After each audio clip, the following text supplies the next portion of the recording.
Ils pensaient être plus malins que le système. Des experts en blanchiment, des escrocs d'élite, des architectes de la fraude financière, capables de déplacer des millions sans laisser de traces. Pendant des années, ils ont joué avec les failles du système bancaire mondial. De fausses entreprises, des prêts frauduleux, du détournement de fonds publics, des montages fiscaux si complexes que même les régulateurs y perdaient leur latin. Tout ça, jusqu'au jour où une intelligence artificielle a décidé de regarder autrement.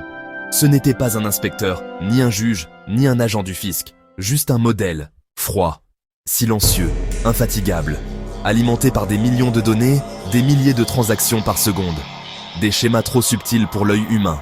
Et ce qu'elle a découvert a fait trembler bien plus qu'un simple réseau de fraudeurs. C'est toute la logique de la traque financière qui venait d'être bouleversée. Tout a commencé dans une petite fintech basée à Zurich. Une IA conçue à l'origine pour repérer les erreurs dans les déclarations fiscales. Rien de spectaculaire. Juste un outil d'audit automatisé formé sur des données publiques. Sauf qu'au fil des semaines, cette IA a commencé à repérer des anomalies. Des clients aux revenus stables, mais avec des flux entrants étrangement élevés sur des comptes dormants. Des virements internationaux réguliers, mais toujours juste en dessous du seuil de déclaration obligatoire. Des dépenses incohérentes par rapport au profil bancaire.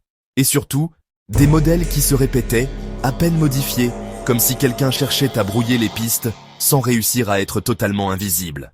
Alors les ingénieurs ont décidé d'aller plus loin, de connecter l'IA à d'autres bases de données, cadastres, réseaux sociaux, casiers judiciaires, bases de sociétés offshore. Ce qu'ils ont découvert allait bien au-delà d'une simple fraude fiscale.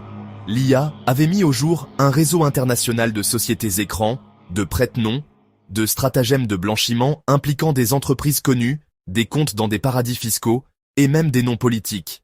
Et là, un dilemme s'est posé. Que faire d'une vérité que personne n'attendait? Car cette IA n'a pas seulement été plus rapide que les analystes humains, elle a vu ce que personne ne voulait voir. Mais ce pouvoir, ce don presque surnaturel de détection, pose une autre question. Jusqu'où peut-on laisser une machine fouiller dans la vie financière des gens? Imagine une IA mal entraînée, qui te classe par erreur comme suspect, un virement mal interprété, une coïncidence de nom, un achat inhabituel. Et pourtant, l'IA reste aujourd'hui notre meilleure défense contre les fraudes invisibles. Elle ne se fatigue pas, elle ne se laisse pas acheter, elle ne fait pas d'erreurs émotionnelles. Et chaque jour, des dizaines de banques dans le monde utilisent déjà ces outils. Grâce à elle, des milliards d'euros sont protégés et des réseaux entiers sont démantelés sans un seul coup de feu. Mais cette révolution n'est pas sans contrepartie. L'IA dans la finance soulève aussi des enjeux éthiques majeurs. Transparence des algorithmes, droit à l'erreur, protection des données, liberté individuelle. Dans cette vidéo, je t'emmène dans les coulisses d'une bataille invisible, celle que mènent des intelligences artificielles contre les fraudeurs les plus sophistiqués de la planète.